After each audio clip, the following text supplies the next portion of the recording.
the first time reacting to the worst video I ever reacted to.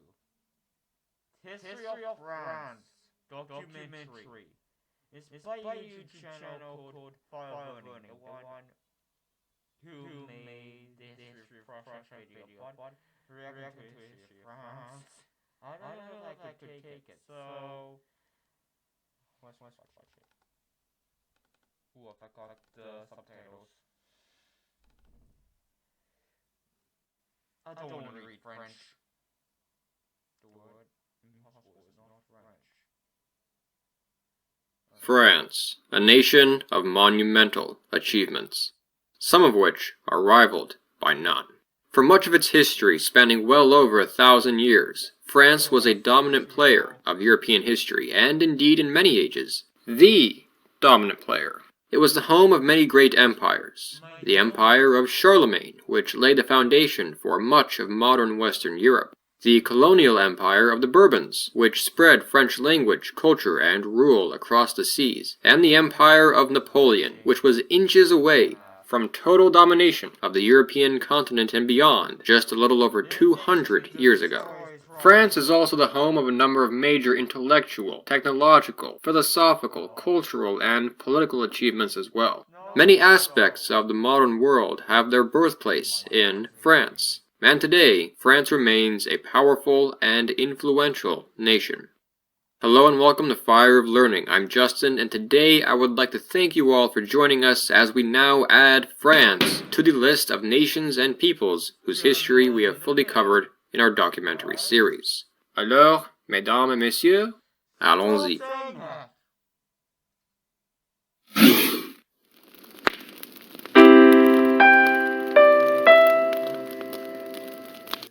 Before we begin, I would like to thank Gordian III, J.L. Mickabee, Ryan V, Captain Supercow, Charles Fong, and Travis Simonson for being our most recent supporters on Patreon. They join these supporters who make these videos possible.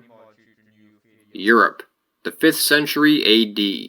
The Western Roman Empire is collapsing. As the old order begins to falter in the West, new peoples begin to move into the former lands of the Roman Empire to stake their claims. One such land was a place that the Romans called Gallia, Gaul. The Romans had occupied Gaul for centuries, though they were far from the first. In ancient times, in the south, the Phoenicians and the Greeks were active. One city, Massalia, founded by the Greeks, still stands to this day as the city of Marseille. Through much of modern France, however, it was the Celts who ruled. There were scores of separate, essentially independent Celtic tribes, but Julius Caesar narrowed them down to two main groups, the Gauls and the Belgae. The Aquitani, who were not Celtic, were an important presence in the southwest as well. It was Caesar who subdued the region and brought it within the Roman Empire long ago. Now, centuries later, new landlords were arriving on the scene. To the Romans, these people were squabbling barbarians, whose kingdoms paled in comparison to the once mighty empire. To them, their world was falling apart. No one could have known what future was beginning with these new peoples. Following Rome's collapse, Gaul was divided between a handful of Germanic tribes. The Visigoths, Burgundians, and Alemanni were important players in the region. In the north was what historians call the Kingdom of Soissons, a Roman rum state still holding out after the fall in 476. In the far left corner were the Bretons, Celts from the island of Britain, pushed out of their homeland by the Germanic Anglo-Saxon invaders. However, it is with one group in particular that we begin our story, the people called the Franki, the Franks. The Franks were a pagan Germanic tribe already present in the region before 476. They had been living around modern Belgium and slowly expanding into and settling modern France as the Roman Empire collapsed. Like most Germanic peoples, they were not united into one nation or even tribe, but rather there were multiple different ones, which at times worked cohesively. The specific group in mention are the Salian Franks, currently under the rule of Childeric I, son of the semi-legendary Frankish king Merovech, whose name brings us the name of the Merovingian dynasty.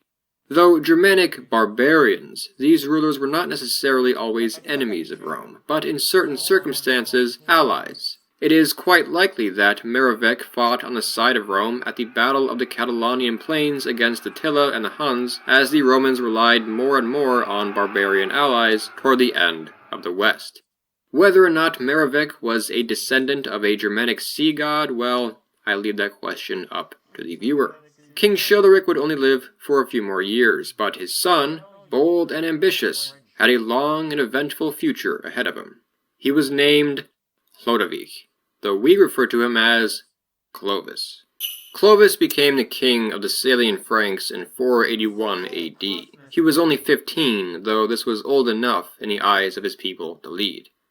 He got right to work. He had great plans and, years later in 486, was able to enact them. After assembling an army of around 6,000 men, he invaded the kingdom of Soissons. At the Battle of Soissons, Clovis and his allies defeated the enemy leader, Syagrius, and annexed his territory, pillaging it and reorganizing it. Clovis's domain doubled in size, the first of many victories to come. He then moved his capital to this new territory, from the city of Tournai to a city which we now know as Paris. With his first great victory, however, came his first great obstacle. As mentioned, Clovis and his people were pagans. They followed an ancient Germanic religion related to the one which the later Norse Vikings followed, but they now found themselves in the domain of the Christians. While the Western Roman Empire was gone, the influence of Rome was certainly not. I do not simply mean that the empire still existed strongly in the East, as it did, nor do I simply mean that the Roman people still saw themselves as Romans. This is also true. But the Roman organization of the continent was still important to those who lived in it, even after the empire itself was gone. Roman culture, language, and social structure lived on. In the city of Rome, the Senate still functioned. As for the Roman people, they did not believe that their empire was actually gone, and it would be centuries before this was accepted.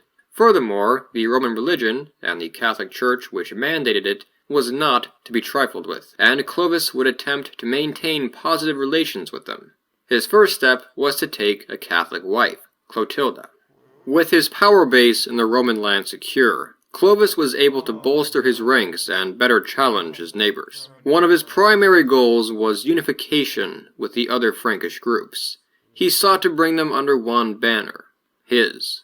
He set out on a bloody campaign to unite his people, killing enemy leaders, many of whom were his relatives, to ensure this unity. As the Frankish people united, he then turned his attention to the lands of his Germanic rivals and neighbors in Gaul. His war against the Alemanni, beginning around 496, the details and dates of Clovis's reign are not always clear, is among the most famous and important of these conflicts. They met at the Battle of Tolbiac. Here, as the fighting raged on, the battle was not going as expected. The Franks were losing, being driven back by the Alemanni.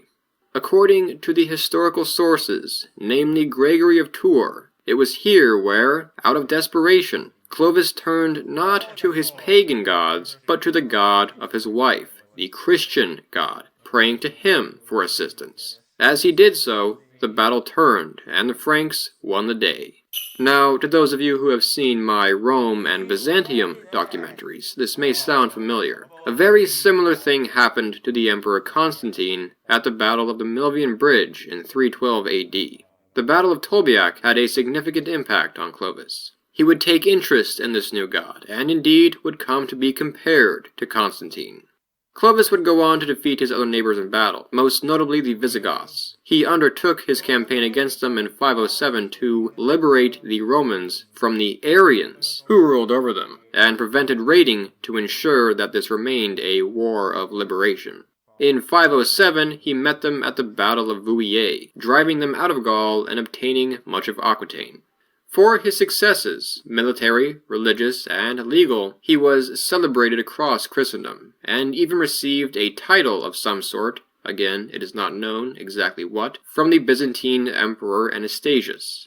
It is significant that Clovis was to become a Catholic. I mentioned recently the Arians. Arianism was a form of Christianity that was common among the Germanic peoples after, and before, the fall of Western Rome. Essentially, Arians held that Jesus was distinct from God. They denied the concept of the Trinity. Ironically, some sources state that the Romans viewed Arianism as worse than paganism, as Arianism was outright heresy, whereas paganism was viewed as understandable ignorance, that their ancestors once suffered from as well. Clovis may very well have converted to Arianism for a while before becoming a Catholic, but he did end up with Catholicism. Much like Constantine, he was baptized toward the end of his life. Wow. Finally.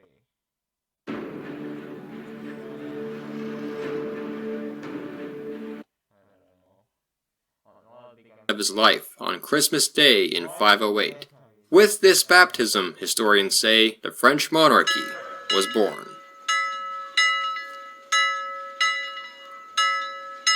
The French people regard Clovis as the founder of their nation. However, it would be some time before something like France would emerge in the modern sense. Clovis died around the year 511. Which of his sons then succeeded him to the throne? All four. This is where things get messy. In most monarchies throughout history, not just in Europe but across the world, when one leader dies, the throne passes to a single child, usually the oldest son, with the monarch's domain intact. This is called primogeniture. The Franks did not practice this. They practiced what is called partible inheritance. The lands of the father were divided among all his sons after his death, as if it were his personal property, and basically that is how they saw it. Though Clovis's domain looked like the beginning of modern France, and indeed it is, these territories were to be split and rearranged and fought over by kings of the same people and family for centuries. Why did they do this? A number of reasons, but the best answer, I think, is that the modern concept of a state was a foreign concept. It hadn't yet developed, and was not the way of the Frankish people. The Romans were the closest thing to it in the West. Of course, the intention was not to create separate countries, but to divide the lands of one people among different rulers. They were supposed to get along. But, of course, this did not always happen. There is no shortage of the tales of sibling rivalry in the history of the world's monarchies. Here, we have no exception. The territory was divided in the manner shown here between Clotaire, Childebert, Clodomir, and Theuderic. It's worth noting, though, the boundaries of these four subkingdoms were not well defined, which furthered the problems. These four brothers would fight with each other, but would also invade other lands, such as those of the Burgundians, and, as the Ostrogothic kingdom fell to the Roman Emperor Justinian, the area of Provence, expanding the overall influence of the realm of the Franks. A common pastime of the Frankish kings was dying young. Clovis was 45 when he died, and two of his sons died before the age of 50 as well, each without children. When Childebert died, the whole of the kingdom was seized by Clotaire I, and Francia was fully reunited in 558. He died only a few years later, however, in 561, and, well, he had 4 sons. Well, he had 5, but he had to kill one for being a rebel. Medieval royal families. Thus the process restarted. The sibling wars would continue among Clovis's grandsons, undermining the power of the country, though details of these events are quite limited. With Clovis's grandsons, a common template for future divisions began to be established. 4 regions in particular: Neustria, Austrasia, Burgundia, and Aquitaine. Though it's important to note that the borders would fluctuate and that the kingdom was not always divided between 4 individuals. For example, in 567, it was divided among 3. Sigebert, king of Austrasia, died in 575 when he was assassinated under the order of his brother's wife. But his wife, Brunhilda, outlived him, and through her retention of power, became a more famous historical figure, becoming the regent of both Austrasia and Burgundy by navigating the messy politics of the Franks and holding 3 separate regencies in her long life. She was a favorable ruler at first, but later became hated for her plotting and cruelty. In 613, she was defeated in battle by Clotaire II, who once more reunited the Frankish realm. She, around the age of 70, was accused of the murder of 10 members of the royal family, tortured, and was executed by dismemberment. Clotaire II thus assumed his rule and would rule until 629. He would be known as Clotaire the Young and Clotaire the Great. Though perhaps regarded as great, it was under him that the Merovingian dynasty began to slowly enter into a period of decline, for which he helped set the stage. One decision which led to this was increasing the power of the mayor of the palace, or the mayordomo, an office held by the Frankish kings as a sort of prime minister, though with much less power hitherto. He made this a hereditary position held for life. After his death in 629, the realm was divided between two of his sons. The way for les rois fainéants, the idle or do-nothing kings, had been paved, as the Merovingians lost power to their surrounding nobles and the mayors of the palace.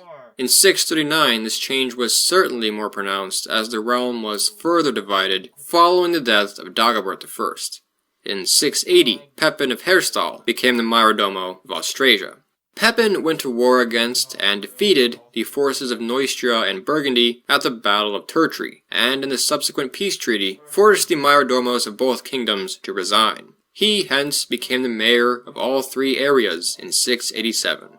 Importantly, it was here that Pepin took on the title Dux et Princeps Francorum, Duke and Prince of the Franks, a more appropriate regal title.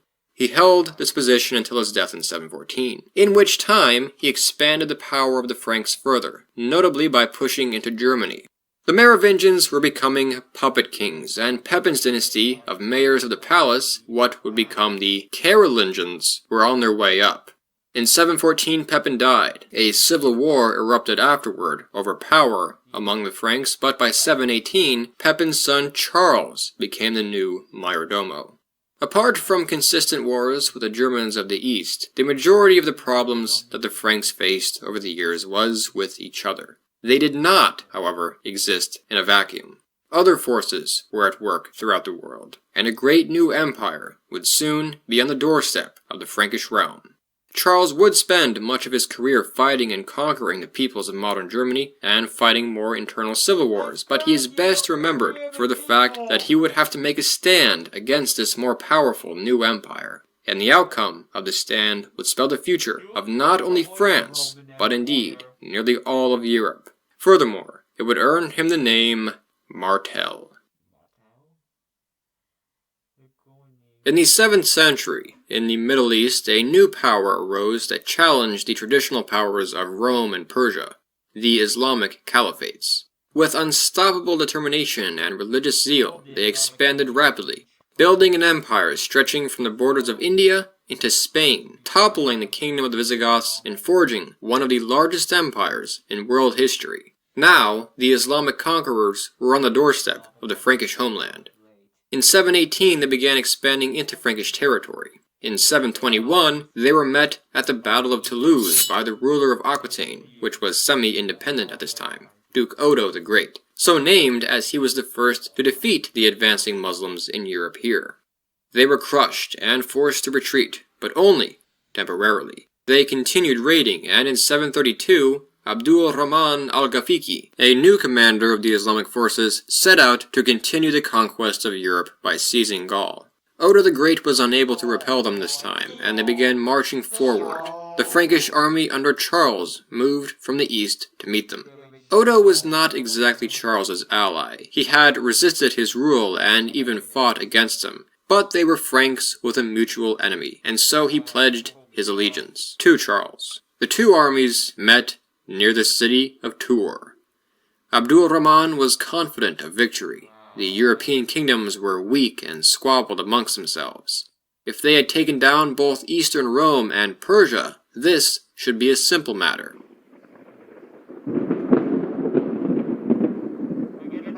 He was wrong. He attacked on October 10th, hoping to crush his enemies before the onset of winter, but the Arabs were unable to break the Frankish forces.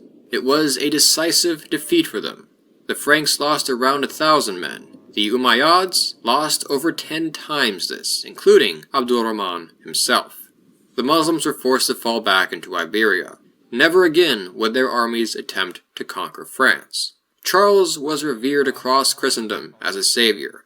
It is from this battle that he earned the title Martel, the old French word for hammer, Charles the Hammer. Aquitaine remained distinct from Charles's domain, but Francia had been saved. He continued his rule and returned to fighting Germanic tribes, such as the Frisians and Saxons. In 737, King Theodoric IV died, and a new king was not appointed until a few years after Charles Martel's death in 741. He was the man behind the curtain, but by this point, the curtain was completely transparent, and there wasn't really a need for a Merovingian king to sit on the throne, so one wasn't appointed. The days of the Merovingians were ending, and they would soon be fully replaced by the Carolingians, whose line would shine in European history. Charles died in 741. His position as Mayordomo was divided between his two sons, Carloman and Pepin, that year.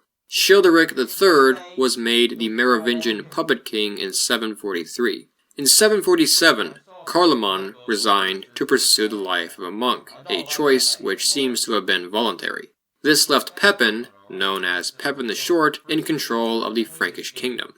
One might wonder, why bother with this facade? Why were so many Merovingian kings placed on the throne to sit there and look kingly but do nothing? Well, there was a religious significance to the kings. It was not just about power. In fact, it is somewhat comparable to many modern monarchs of Europe. Their power is extremely limited, but their position is deemed to be of great importance to the state for traditional, religious, and symbolic reasons. This was perhaps even more so the case for the Frankish kings of this era. Who could remove a figure of such importance as the king of the Franks? Well, a figure of equal importance, of course. Pepin the Short began discussing the situation with Pope Zacharias, commenting on its irrationality. The Pope agreed with Pepin on this issue, and he had more than one motive for doing so, which we will soon discuss. Pepin used this agreement to justify his next actions. Childeric was deposed in 751. His hair was cut, and he was sent to live in a monastery, where he ended his days. The facade was ending, and, with the vote of the Frankish nobles, Pepin was crowned King of the Franks, the first of the Carolingian kings. One of Pepin's first acts was to pay the Pope back for his assistance. As all this had been going on, Pope Zacharias had died and was succeeded by Stephen II. The city of Rome was in serious trouble. The Italian peninsula had been reconquered by the Eastern Romans, also known as the Byzantine Empire, around 2 centuries prior, by the aforementioned Justinian. It was under them that the popes had lived up to now. However, after the death of Justinian, the Roman hold on Italy had become tenuous. A Germanic group called the Lombards had invaded the peninsula in the late 6th century, and Italy became a patchwork of Byzantine and Lombard lands. Now, Eastern Roman rule was deteriorating further. The Pope was at risk of being under the Lombard thumb, an outcome which seemed worse than being under the thumb of the borderline heretic Eastern Romans. The Franks soon went to war against the Lombards.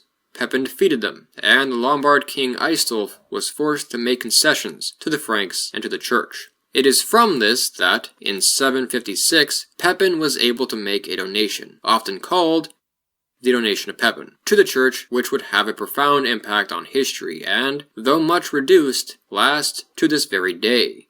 A strip of land, stretching from Ravenna in the northeast to Rome in central Italy, was granted to the Church, establishing the basis for the Papal States. This was the Pope's land. Pepin would spend much of the rest of his reign in the west of his kingdom, fighting the Islamic Iberians and trying to take control of Aquitaine from its rebellious leaders. He died in 768. Pepin had established a new line and brought Francia to a new height, extending its influence into Italy, beating back the Muslims, expanding into Germany, and bringing cohesion to Francia itself. Such power, however, often attracts rivalry. The Byzantine Empire in particular had taken offense to Frankish meddling in Italy, and the Pope's decision to favor these barbarians over the traditional Roman emperor. The rivalry between these two powers, or more broadly, the Christian West and East, was only just beginning, but indeed the role of the Carolingians was just beginning. After Pepin's death, his son Carloman inherited the eastern portion of the kingdom and his son Charles the west. The elder brother Charles was not content with this alone, however. He had great ambitions, and his realization of many of those ambitions would lead him to be known as Charles the Great, Carolus Magnus, Karl der Grosse, or Charlemagne. Charlemagne was likely in his mid-20s when he came to the throne. He no doubt showed intelligence, ambition, and fortitude from a young age. His first opportunity to prove himself came with the war he inherited from his father. Trouble with, of course, Aquitaine and their ally, a very ancient people of Europe, the Basques. Charlemagne was victorious here, bringing Aquitaine firmly under his rule. In 771, his younger brother Carloman died of illness, and Charlemagne was able to inherit his territory to reunify the Frankish kingdom. Now wielding the full might of Francia, the stage was set for a long and eventful career. Charlemagne sought, first and foremost, to expand his domain. In his career, he would go to war with nearly all of his neighbors. Some of his earliest enemies were the Saxons and the Lombards. The war he waged on the Saxons, starting in 772, was only just the beginning of a series of wars. It would last most of his reign until 804. His wars against their later leader, Widukind, especially demanded an excessive amount of his attention. His goal was to neutralize their raiding habits into his territory, to convert them, by the sword, to the new Christian religion, and to take their territory. It was also in 772 that Charlemagne went to war once more against the Lombards. They were causing problems for His Holiness, Pope Adrian I. In 773, Charlemagne crossed the Alps to meet the Lombards in battle. By the following year, they were defeated. Charlemagne then became the master of northern and central Italy, and he displayed it by claiming the kingship of the Lombards and crowning himself with their iron crown. This was the first of his many great conquests. It was a rather bold and swift conquest, especially relative to many of his later ones. Charlemagne forged his empire slowly, piece by piece. He would campaign nearly every year of his rule and was victorious on nearly every campaign. He would settle each new territory with his people, put them under the administration of counts, which might have been overseen by his sons, and retained what he had conquered. Along the borders of his territory, he would set up marches, territories which were governed by military leaders. Over the next few decades, he would go to war with the Bretons, the Basques, the Islamic forces, the Bavarians and other Germanic groups, the Avars, the Slavs, and others, being successful on most occasions, though he never could fully subdue the Basques, also known as the Gascons, from the same etymology, nor the Bretons. He constructed a navy to combat Arab or Saracen raiders who had been attacking the Mediterranean. Though he preoccupied himself with war, it is important to note that Charlemagne was not simply a man of the sword. It is in his rule that what historians refer to as the Carolingian Renaissance began. This was, one could say, a period of spring weather during the winter of the Dark Ages. He emphasized learning, literature, art, and architecture. It was under him that things such as question marks, lowercase letters, and spaces in between words became more commonplace in writing. Education in the Frankish Empire reached a new height. For much of its history, and most of Dark Age Europe up to this point, literacy rates were about 1%.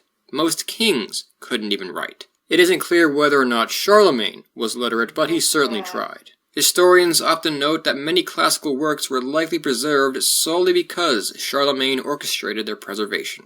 It is in 800 AD that Charlemagne obtained his highest position. On Christmas Day of that year, Charlemagne was attending Mass in Rome. As he knelt before the altar, Pope Leo III placed a crown upon Charlemagne's head and proclaimed him Imperator Romanorum, Emperor of the Romans. This was quite a title. It was essentially claiming that Charlemagne had brought back the Western Roman Empire, that he was the successor of Romulus Augustulus, who had been deposed in 476. The title would one day evolve into the title of Holy Roman Emperor, a line of which Charlemagne is often seen as the first. It's not known whether or not Charlemagne wanted such a title, nor is it clear that he even knew that it was coming to him. Though he and his people still preferred their Frankish identity to a Roman one, he did use the title and enforced his claims to it. Against whom would he have to enforce these claims? Why, the actual Romans, of course. The Eastern Roman Emperor, or rather, Empress. And with that we have another justification for Charlemagne's coronation. Irene of Athens had seized power in the Byzantine Empire, becoming empress after she blinded her own son, which led to his death. Accordingly, as the Pope did not recognize the legitimacy of a female empress of Rome, as there had never been one in history, he felt that the position was vacant. This would cause conflict between the Franks and Byzantines, which would lead to war. There was a significance to being Roman which is important. It was not simply flowery symbolism. The Roman Empire was the one true empire of the earth, which is a main reason that the title was contested. A solution, however, was proposed. Charlemagne was an emperor. Irene was an empress. Can I make it any more obvious? Charlemagne proposed marriage to her as a means of uniting the two empires. Irene seemed to seriously consider this, but was overthrown before such an arrangement was made, partially because she did consider it. In 806, war was waged between the Franks and Byzantines, which ended in 810 in a truce. Charlemagne was recognized as in-emperor but not Roman emperor. It was not long after this that, in January of 814, Charlemagne became ill. To us, in hindsight, it is quite clear that Charlemagne's accomplishments were some of the most remarkable of his era, and his empire the greatest and largest that would be seen in Western Europe for quite some time. He would later be known as Pater Europae, the father of Europe. Indeed, his Frankish Empire, which, at the time of his death, stretched from the edges of Spain to modern western Poland, laid the foundations for not only France, but also Germany, the Lowlands, and other states. Charlemagne died later that month. He had earned the title, the Great, but the question was now, to what extent could his successors live up to it? It was immensely difficult to rule such a vast empire in this age, and it would take leaders of equal ability to maintain it. Furthermore, as if domestic problems weren't enough, not all of Charlemagne's business outside his empire had been settled. Enemies still lurked on the horizon. One such enemy was a people to the north of the German Saxons, a pagan people who had heard of the forced conversions of the Saxons and were perturbed by them. These were the Danes. A new age was beginning in Europe, an age of Vikings, and they would threaten all that the Franks had established. Even the mighty Charlemagne was unwilling to break the traditional Germanic custom of partible inheritance. Furthermore, he was reluctant to pass on the title of Emperor of Rome because of the conflict it invited. However, fortunately for the integrity of his empire, only one son had outlived him, Louis, who became known as Louis the Pious or Louis I. Louis was a just ruler, but as his moniker implied, he was perhaps better suited for the life of a monk than an emperor. He came to the throne in 814. After a near-death experience when a bridge collapsed under him, he began preparing for his succession. He, too, would honor Germanic inheritance laws, but there would now be a twist. His eldest son, Lothar, was to be emperor. His brothers were to be kings of their respective territories, but subordinate to the imperator. As the Frankish Empire had evolved into something more than it had once been before Charlemagne, the need for unity became more stressed. Oh, but how old habits die hard. Though the Frankish Empire was still mighty, Louis was not a military commander. Territory was slowly lost in his reign to Bulgarian invasion and Slavic uprisings. However, it would not be these which dealt a major blow to the empire, nor even the Vikings who increased their activity in the region at this time, but rather the civil wars which would soon be erupting over the questions of succession. Civil wars broke out in Louis's later reign among his sons. From 833 to 834 he was even temporarily deposed. Louis died in 840, and his sons moved to secure their positions. His third son, Pepin, had already died, and so only Lothar, Louis, and Charles were left to divide the empire. civil war erupted again, and in 843 they came to an agreement, with the Treaty of Verdun. Louis, who would become known as Louis the German, would inherit East Francia. Charles, who would be known as Charles the Bald, would inherit West Francia. Lothar would inherit Middle Francia. Middle Francia, as we will see, does not last long.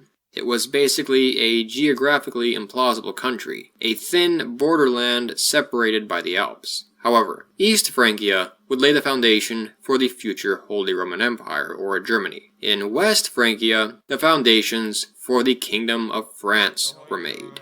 Charles the Bald was not exactly a popular king. His relations with his brothers were at first peaceable, but his relations with others were less so. The Bretons revolted against Frankish rule. Rebellions once more sprouted up in Aquitaine, and worst of all, the Vikings ravaged Francia, the west especially.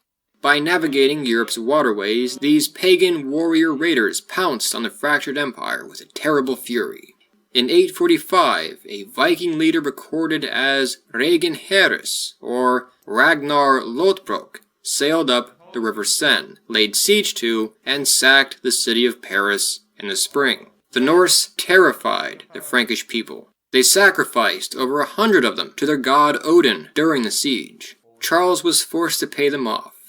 Now, keep in mind, Vikings was a good show, but not exactly the accurate history. Anyway, for now though, if the Vikings wanted to find some money, they knew where to find someone who would give in to ransom. These tributes would become frequent. However, Charles would make an effort to strengthen his army and his kingdom in response. Lothar died in 855, and his territory was divided among his sons into Italy, Lotharingia, and Provence. Lotharingia is the etymological origin of the word Lorraine. Not long after the death of Lothar I, fighting broke out between Charles and Louis over Lotharingia. Germany and France would fight over the region of what would become Alsace-Lorraine until basically World War II. By 870, Middle Francia had been divided between the two kings, with Italy going in its own direction. Charles the Bald died in 877. With the throne passing to his son Louis the Stammerer, though he and Charles's other heirs died young as well. The empire was briefly reunited in 884 under Charles the Fat, though this was out of coincidence. Essentially, all the other heirs had died. Under his rule, Paris was besieged again by the Norsemen, but the city's defenses held, thanks in large part to Count Odo, and on this occasion they were driven back. Charles the Fat would be overthrown in 887, and the empire would not be reunited in this way ever again. In 898, Charles the Simple came to the throne of West Francia. This meant Charles the Straightforward, not Charles the Moron. It was under his rule that, in the 900s, the Norsemen came back, under the leader of the last siege of Paris named Rollo. They besieged cities such as Paris, and under immense pressure, Charles the Simple gave in. This time, however, gold was not sufficient. The Norsemen were granted an area of land in the north of Francia. Rollo converted to Christianity, was baptized, and possibly married a Frankish princess. The land would come to be known as the Land of the Northmen, or in Old French, Normands, becoming Normandy. True to their nature, the Norsemen would not settle down to a quiet and simple life. Their role in history would continue to be important. This did not solve the Viking problem, however, the Normans pledged to defend the king, and as a part of their deal, made efforts to ward off other Vikings. The other enemies all around Francia were consistent problems as well, however. Charles was overthrown in a revolt led by Robert I in 922, who was the son of the aforementioned Count Odo. After his death a year later, Robert's son Rudolf was elected to become king by the Frankish noblemen. Not feeling any loyalty to the monarchs whom they viewed as usurpers, the Normans joined other Viking groups in raiding Francia again. The Franks would also have to face the wrath of the Magyars, a nomadic steppe people who had migrated into Europe, and the Islamic Saracens of the Mediterranean. Rudolf died in 936, and was succeeded by Charles the Simple's son, Louis IV, who was intended to be a puppet monarch. This is where the monarchy tends to change hands a bit. There's a lot of characters involved, but the essential point is that the Carolingians, and a line which at this time was called the Robertians, those who followed Robert I, would be competing for power for some time. Much of Louis IV's reign was spent securing that reign against Hugh the Great. the son of Robert I, and the man who had tried to make him a puppet, as well as fighting off foreign invaders and disputing Lorraine with his East Frankish counterparts, now under the rule of Otto the Great. Hugh the Great was elevated to the title of Grand Duke of the Franks, but did not become king, and indeed he and Louis would bicker over what exactly this title meant. In truth, the position of king was once again becoming less and less important. As was the case in other areas of Europe, the nobility under the king were becoming the truly powerful ones across France. Louis IV died in 954, and was succeeded by his son Lothar, who had the approval of Hugh the Great as a part of his maneuvering. Lothar was only 13, and Hugh was, conveniently, to be regent. Hugh would die 2 years later, though, to be succeeded by his son in his position of Duke by Hugh Capet. Lothar's power was more limited than what would have been expected by a king. West Francia was highly decentralized and fragmented at this point. Much of the country was led by local leaders, often called princes. Ever since the death of Charlemagne, these leaders had taken advantage of the distractions caused by invading foes, namely the Vikings, Magyars, Saracens, and so forth, and the chaos surrounding the monarchy to gradually increase their own power, practically to the point of independence. The power Lothar did have was heavily influenced by others, namely Duke Hugh Capet. Lothar tried to wrest control of power and secure his succession, naming his son Louis his heir and junior king in 979. However, support for Hugh Capet became greater among the Franks than for him. Lothar died suddenly in 986, and was succeeded by his son Louis V, but as fate would have it, Louis died the year after his succession after falling off his horse. The Frankish nobles then came together and elected Hugh Capet to be their king. The line of the Carolingian kings of France had ended, though there were some Carolingians still alive. The way was now open for the Capetians to rule. This dynasty would one day extend outside of France, and would be one of the most influential in European history. Hugh Capet's initial situation was similar to that of his predecessors. His vassals were uninterested in bowing to a central monarch at the cost of their own power.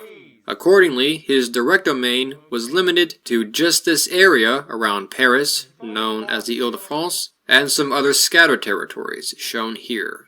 The king dictated religious matters, but beyond this, he held very little power, and worked with the other princes of France as if they were foreign leaders, not so much subordinates. The princes insisted during this period on the right to elect their kings, and were sometimes successful in that aim.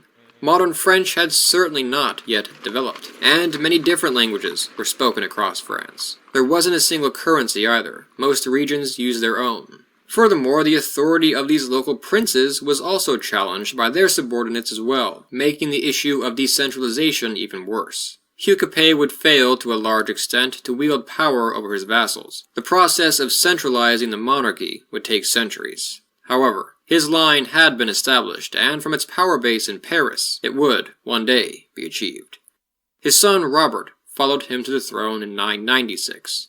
Robert II would also attempt to consolidate power, focusing specifically on Burgundy, of which he did manage to eventually become duke. Robert the Pious, as he is known, much like Louis the Pious, faced discontent and rebellion led by his 3 sons. He died in war against them in 1031, and was succeeded by his son Henry I. Henry would have another long reign, 29 years, but as was so often the case, his abilities as king were limited. He died in 1060, and was succeeded by his son Philip I. Philip would reign for 48 years, until 1109. Major history was perhaps being made less so by these 2 monarchs than by the Duke of the Duchy of Normandy to the north, a man named Guillaume, William. William the Bastard, as he is known, succeeded his father Robert the Magnificent as Duke in 1035.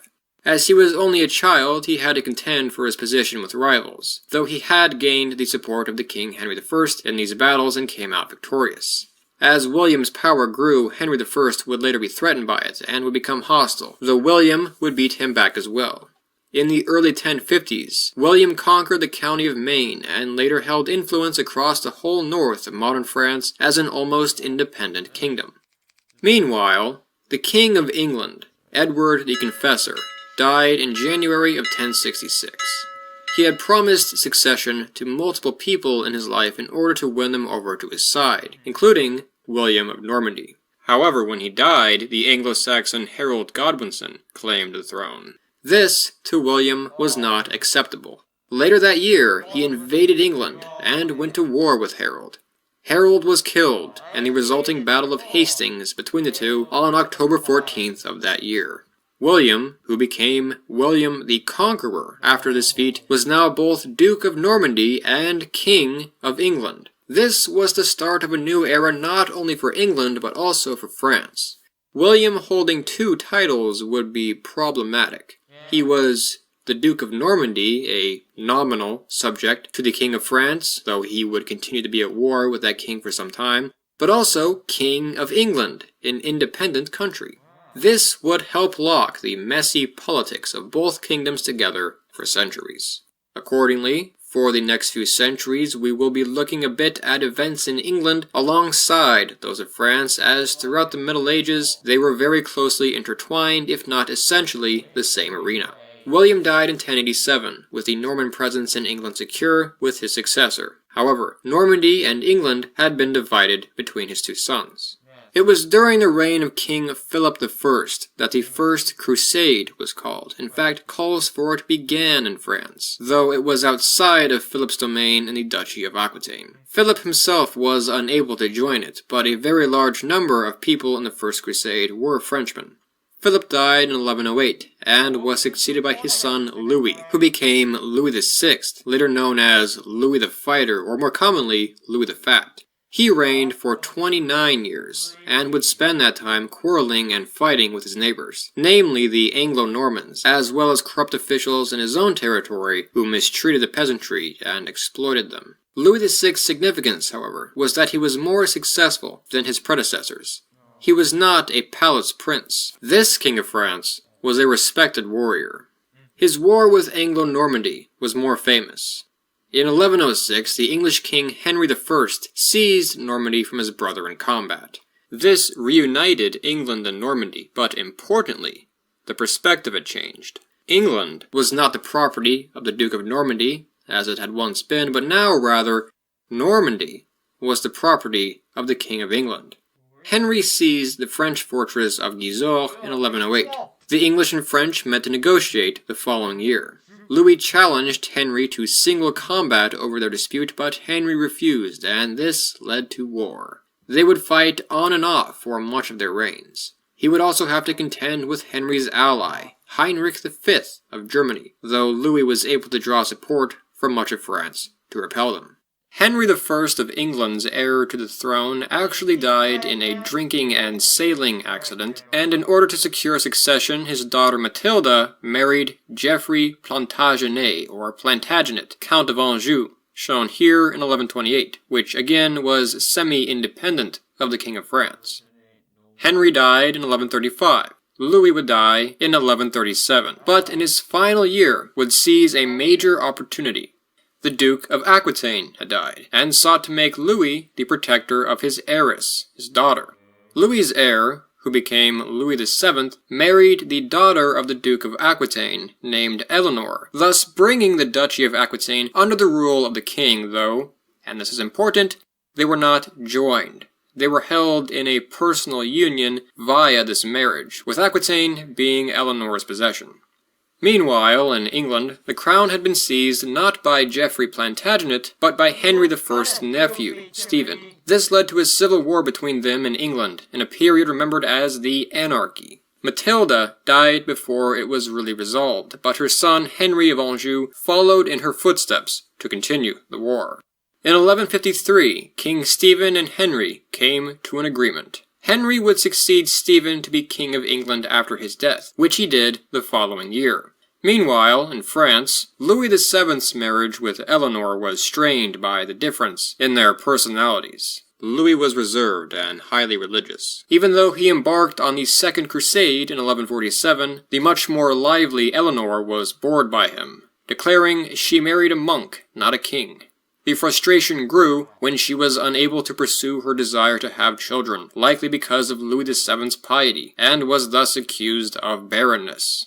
It was not merely a desire, though, it was the duty of a queen throughout history across much of the world to have children and secure the monarchy's continuity.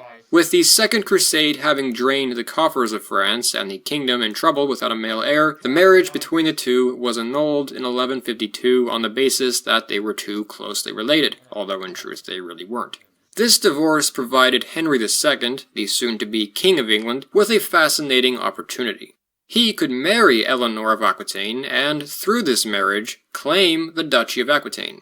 This marriage took place in 1152. Thus, when Henry II came to the throne, his domain stretched from the north of England to Normandy, to Anjou, all the way through Aquitaine. Relevant to France, he would also control part of Brittany later on. Historians call this the Angevin Empire, from Anjou.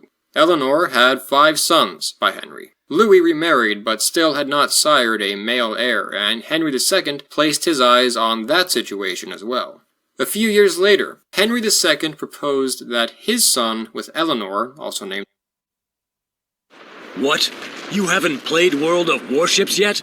Why the hell not? Playing World... also named Henry, marry Louis's daughter by another woman.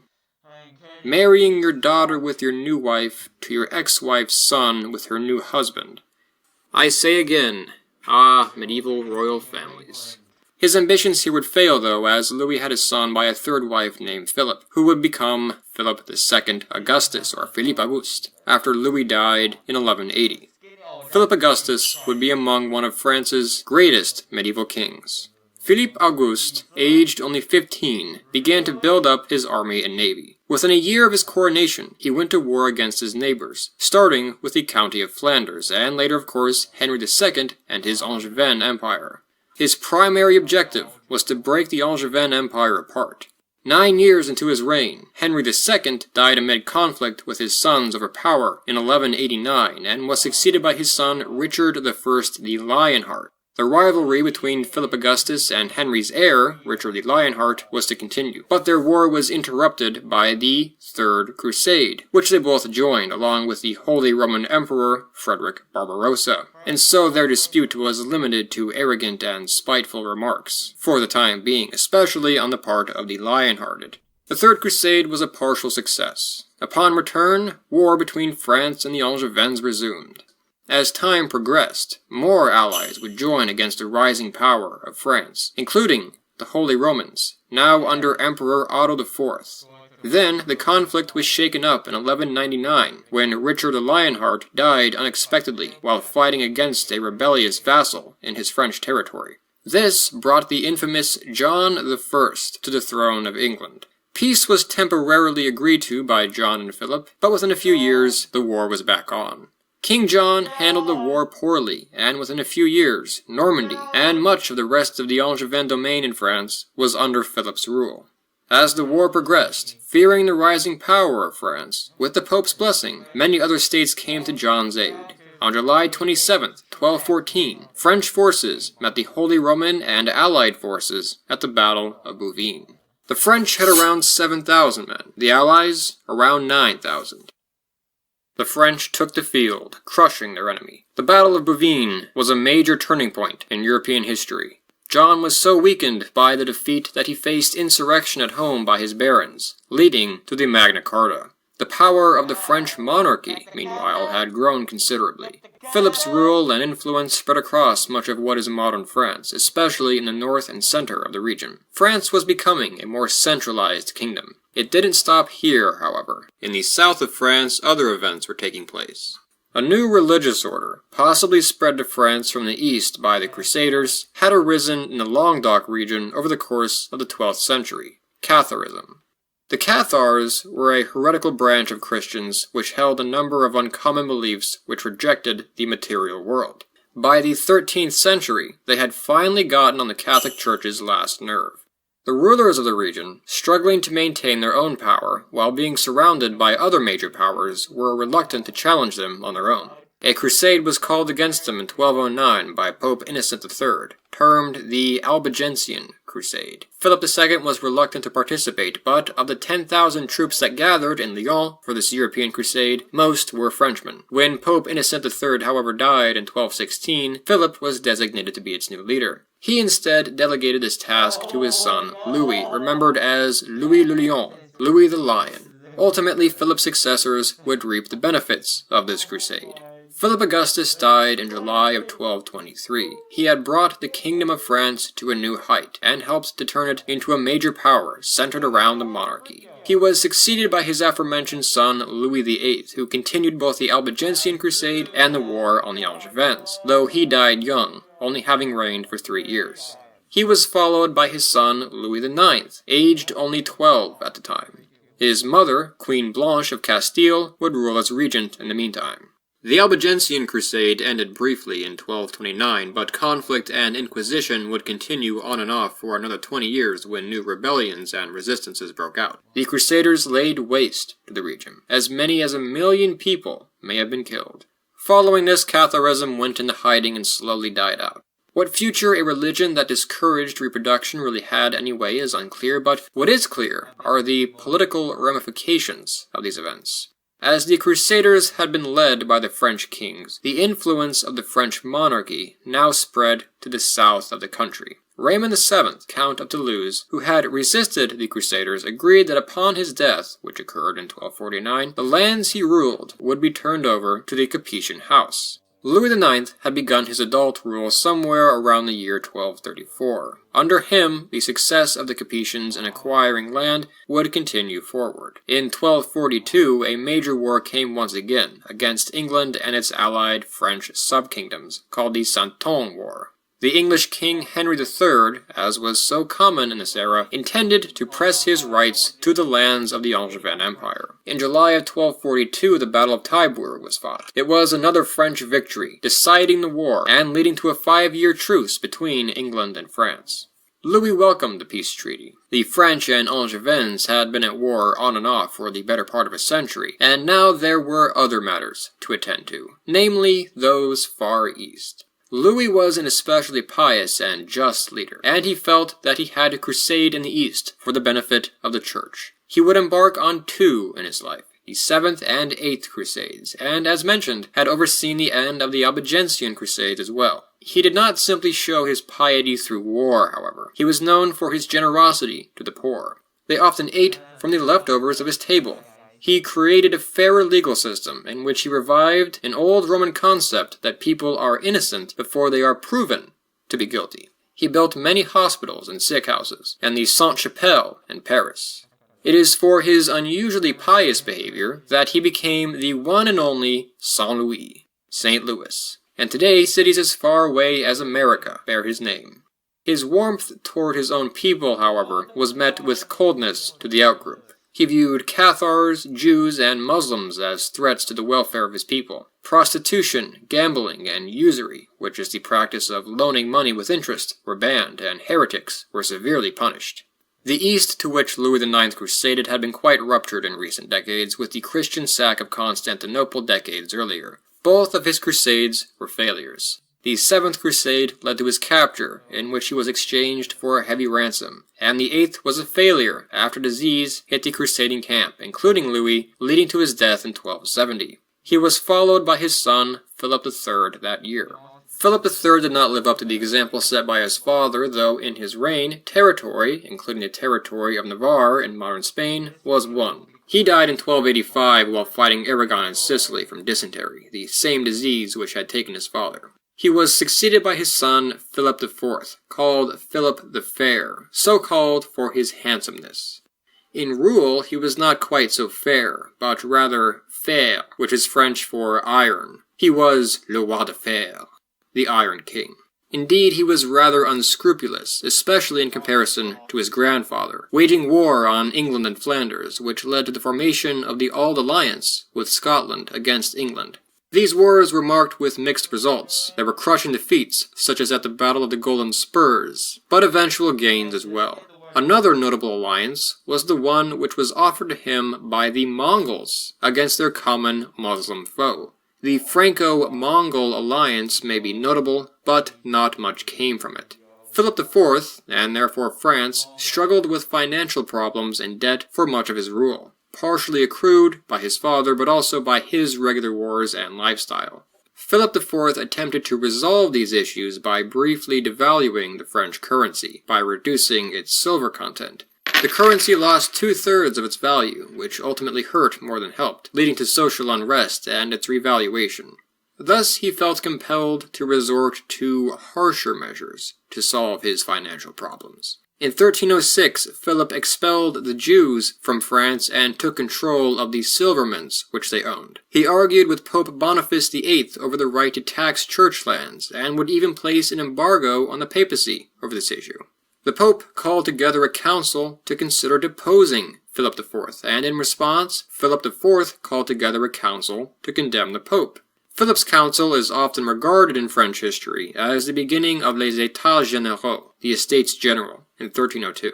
This consisted of the meeting of 3 levels of French society: the clergy, the nobility, and, interestingly, representatives of the common folk. Pope Boniface VIII issued the Unum Sanctum, which declared papal supremacy over the politics of Europe, though this would fail and Boniface was later essentially killed by Italian allies of Philip. The next pope restored relations. In 1305, the French-born Clement V was elected pope. Because the city of Rome was very tumultuous in this time period, and because the semi-independent south of France suited the papacy and its interests, he decided to remain in France, leading to what is termed as the Avignon papacy, a period in which the popes lived in France. Lord Charlie was once a lumberman.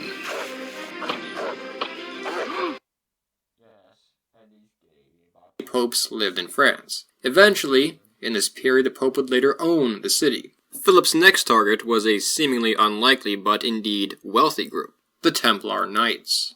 Philip IV owed the Templars a considerable amount of money. Influenced as well by other political and religious motives, he and his ministers managed to plot against them, accusing them of heresy, usury, sodomy, and a whole host of other crimes, many of which were very likely false accusations. A number of Templars were arrested on Friday, October 13, 1307. They were tortured until they admitted to their crimes, and the fact that they had admitted to them was used in trials to justify burning them at the stake. Their pope, Clement V, under the thumb of the King of France, could do little. The Grand Master of the order, Jacques de Molay, was burned the following spring. According to legend, because of the king's treachery, the date of Friday the 13th was to forever remain a cursed day, though this association may not have arisen until much later. Regardless, the curse was no doubt confirmed in the eyes of Europe when the Pope died a month later, and King Philip died 8 months later, at the age of 46. Philip IV was followed by 4 short-lived kings. His first 2 sons and grandsons died young, and so the crown ended up with a 3rd son, Charles IV, in 1322. In this time, tension with the nobility around France had arisen, and relations with England especially had begun to boil as well. Much like his family, King Charles IV died young in 1328 at the age of 33, with no male heir. He was to be the last of the Capetian kings of France. A question now fell upon the French people. Who was to succeed him? 2 options appeared. Philip, from the House of Valois, a cousin, was a prominent choice. However, across the Channel, not everyone agreed. The ambitious King Edward III of England made an argument for his right to succession as king of both France and England. This disagreement would lead to war that would outlast both of them. Over 100 years of war. In the next video, we will discuss this 100 Years' War and how France pushed through it under the leadership of some unlikely heroes. However, as France emerges from this war, we will watch as it becomes a modernized nation. We will look at France's role in the colonization of the Americas, Asia, and beyond, and the supreme power of the Bourbon monarchy. Then, we will watch as this monarchy falls to revolution, and then how this revolution falls to an ambitious Corsican general, until we reach modern France. The next video will be titled The French Empires and Republics, or something like that. Anyway, I hope you enjoyed this video. If so, Thanks for watching this video. video, click is down below. Please leave a like and a comment and subscribe to my channel. If you want to see my demon dot, links down below. If you want to see my TikTok, links down below. If you want to see my Steve, links down below. So thank you for watching and see you guys later. Let's get